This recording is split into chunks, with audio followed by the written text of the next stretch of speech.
जिस प्रकार से सूर्य की किरणें सभी को जागरूक करती हैं, ठीक उसी तरह राम का जो छवि है, राम का जो किरदार है, वो धर्म और शक्ति को प्रेरित करता है। इस वक्त हम लोग मेरठ में मौजूद हैं और मेरे साथ यहाँ पर अरुण गोविल जी मौजूद हैं, जिन्होंने रामायण में राम का किरदार निभाया था और बीजेपी ने अब की बार इनको मेरठ से उम्मीदवार बनाया है। सर, श्रेष्ठ भारत पर आपका बहुत बहुत स्वागत। थैंक यू, धन्यवाद। सर, पहला सवाल मैं यही लेना चाहूँगी कि आपने राम का किरदार निभाया, वहाँ पर आपकी लड़ाई रावण से थी, लेकिन अब आपके सामने कौन है जिससे आपकी असली लड़ाई होने वाली है? नहीं, मैं इसको पहली बात तो है कि मैं लड़ाइयों में बहुत विश्वास नहीं करता हूँ और मेरे लिए ये लड़ाई नहीं है। मैं यहाँ चुनाव में हूँ, ज़रूर हूँ, और मैं और मेरा संगठन, हमारा संगठन बीजेपी, भारतीय जनता पार्टी, हम सब लोग अपना काम कर रहे हैं। हम अपना 100% जो है इसमें लगा रहे हैं, 100% दे रहे हैं इसको। तो बस इतना ही है। बाकी वो दूसरे लोग क्या कर रहे हैं, क्या नहीं कर रहे हैं, उससे भी हमें कोई बहुत ज़्यादा मतलब नहीं होता। सर, राम के लिए लंका को जीतना बहुत मुश्किल था, वैसे ही अरुण गोविल जी के लिए मेरठ को जीतना थोड़ा मुश्किल है। तो क्या चुनौतियां अभी आपके सामने आ रही हैं? नहीं, जीतना मुश्किल क्यों है मुझे, तो इस बात पर मतलब बिल्कुल मेरे गले नहीं उतरती है बात। मैं किसी बात को आसान मानकर भी नहीं चलता, लेकिन विश्वास है कि हमारी जीत होगी।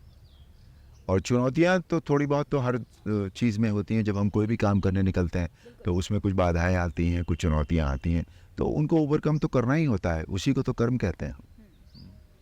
सर, अभिनेता से नेता बनने के बाद क्या फर्क महसूस आप करते हैं? नहीं, बहुत फ़र्क होता है। वहाँ इतना ज़्यादा जनसंपर्क नहीं होता, बहुत ही कम होता है, बिल्कुल वो क्लोज विसिनिटी में होता है वो सारा कुछ काम वहाँ पर। और पर यहाँ तो बिल्कुल 1 to 1 का जनसंपर्क होता है, 1 to 1 लोगों से बात होती है, सीधे सीधे आई कांटेक्ट होता है। तो बहुत फ़र्क है, दोनों चीज़ों में बहुत फ़र्क है। लेकिन एक चीज़ में फ़र्क नहीं है बस, कि मुझे देखकर जो वहाँ के लोग, वहाँ जब जैसे हम एज अ सेलिब्रिटी जब हम इवेंट्स वगैरह में जाते हैं तो जो रिस्पांस वहाँ मिलता है, वही उससे भी ज़्यादा बल्कि ये रिस्पांस अब यहाँ मुझे मिल रहा है। अब सभी लोग फूल फेंकते हैं ऊपर, सभी लोग आशीर्वाद लेना चाहते हैं, सभी लोग पाँव छूना चाहते हैं, कुछ लोग तो दंडवत प्रणाम कर देते हैं। तो माहौल बहुत पॉजिटिव है। तो इतना फ़र्क ज़रूर है बस कि वहाँ यहाँ हम चुनाव में हैं अब इस समय। इसको राजनीति का नाम दिया गया है बस। सर, आप पहली बार कोई चुनाव लड़ रहे हैं, जो भी लोकसभा का, जी। और बीजेपी ने आप पर भरोसा जताया है। आप बीजेपी के भरोसे पर खरे उतर पाएंगे? क्या लग रहा है आपको? वेल, ये तो समय बताएगा। मेरी पूरी कोशिश है कि मैं बीजेपी के भरोसे पर खरा उतरूं, यहाँ के लोगों के विश्वास पर खरा उतरूं, और जो नेतृत्व मैंने, हमारे नेशनल नेतृत्व ने जो विश्वास मेरे ऊपर करके मुझे यहाँ से चुनाव मैदान में उतारा है, मैं उनके विश्वास पर भी खरा उतरूं। वो दो ही तरीके से हो सकता है। वो मेरे काम से हो सकता है बेसिकली, तो वो जो मैं करूँगा ही करूँगा।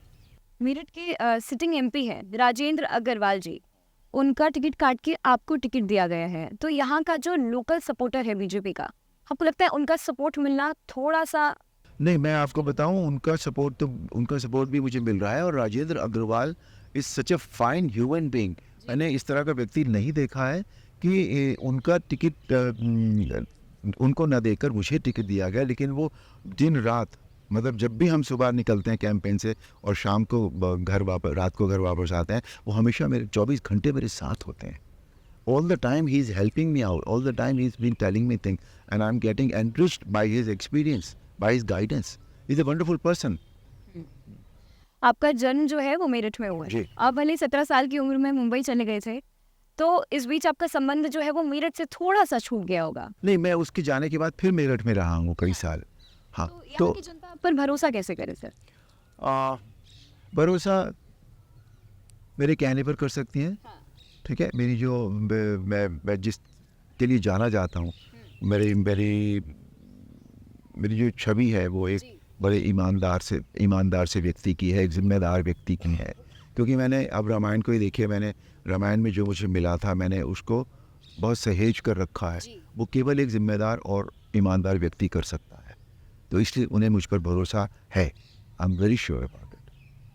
सर, अगर आप चुनाव जीतते हैं तो मेरठ की जनता के लिए आप क्या करेंगे जो आज तक किसी ने नहीं किया हो? नहीं, ऐसा नहीं होता कि जो किसी ने न किया होगा। एक किसी भी अपनी कॉन्स्टिट्यूएंसी के लिए एक ओवरऑल विकास होता है, चारों दिशाओं में, सब दिशाओं में। तो जो विकास अभी तक हो रहा है, बस हम उसको आगे लेकर आगे बढ़ेंगे। यस, जो चीज़ें नहीं हुई हैं, जैसे एयरपोर्ट है, एयरपोर्ट नहीं है मेरठ में, विल ट्राई कि हम मेरठ में एयरपोर्ट बन जाए। या और जो भी विकास, बहुत विकास हुआ है मेरठ में। राजेंद्र अग्रवाल जी के समय में तीन टर्म में वो MP थे, तो हम उस विकास को लेकर आगे बढ़ेंगे। जी सर, आप लगातार प्रचार में जुटे हुए हैं। जी। तो जब भी आप जनता के बीच जाते हैं और बोलते हैं कि वोट हमें दीजिए, आप जब वोट मांगते हैं तो लोग आपको ये नहीं नहीं, बोलते हैं मैं पहली बात तो ये नहीं, मैंने अभी तक नहीं कहा है कि मुझे वोट दीजिए। जी मुझे वो कहने की ज़रूरत नहीं पड़ रही है बिल्कुल भी, बिकॉज़ उनको ये पता है कि मैं चुनाव में खड़ा हूँ। तो वो सामने से जो उनका रिएक्शन आता है, उसमें मुझे कुछ कहने की ज़रूरत नहीं पड़ रही है। मैंने आउटडोर कैंपेन में एक भी बार ये नहीं कहा है कि मुझे वोट दीजिए। सर, किसी ने आपको ये नहीं बोला कि आप तो खुद ही भगवान राम हैं, तो आप क्यों आए हैं? आपको क्या जरूरत पड़ रही है प्रचार करने की? नहीं, ये इस प्रचार में ना इस तरह की बातें हो नहीं पा रही, बिकॉज़ चारों तरफ से जो जन सैलाब उमड़ता है ना, उसमें सिर्फ ये हो रहा है कि बस चारों तरफ जय श्री राम के नारे लगते हैं, है ना? आई कांटेक्ट होता है, वो लोग फूल फेंकते हैं और ये सब चल रहा है। उस तरह की बैठ के सीरियस बातें न हो पाती हैं, क्योंकि वो इतना ज़्यादा है जनसमूह, तो उसके लिए वो ऐसा हो रहा है। सर, सपा अभी तक अपने कई उम्मीदवार बदल चुकी है, इस पर आप क्या कहेंगे? नहीं, वो उनका काम है, वो उनसे पूछना होगा आपको, उसका जवाब मैं नहीं दे पाऊँगा। ठीक है सर, एक आखिरी सवाल। हम लोग अभी जब रास्ते में थे तो हम लोग ऐसे ही चाय की टपरी पर रुके चाय पीने के लिए, तो वहां पर एक सफाई कर्मचारी थे जिन्होंने हमसे बोला कि आप मेरठ की सड़कों पर, मेरठ की गलियों में ऐसे ही निकल पड़ते हैं, फिर भी कुछ लोग हैं